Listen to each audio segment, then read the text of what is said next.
น้องๆของเราเนี่ยจะหมุนบ้านครับโยนนี้ได้เลยวันนี้ความรู้อย่างนะยังไม่รู้แล้วว่าเป็นมูเลยละค่ะอยากจะสัญญาถามว่ามีอะไรบ้างที่แบบสบายดีกว่าเซอร์ไพรส์แบบใช่นะครับทุกคนจะเซอร์ไพรส์หมดเลยที่ไม่ได้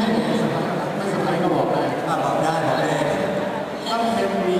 เกมครับเกมใส่นอนก่อนนะโอ้โหยังไม่ได้ซักเลยนะครับสอนใส่มาแล้วก็ไม่ได้ซักข้าวตอนนี้ประมาณนะครับไม่นานนะครับเดี๋ยวเรานะครับ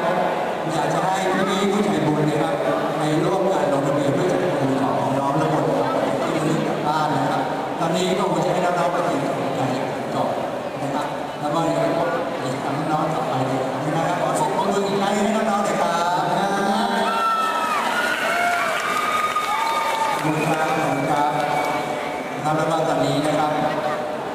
ตอนนี้นะครับ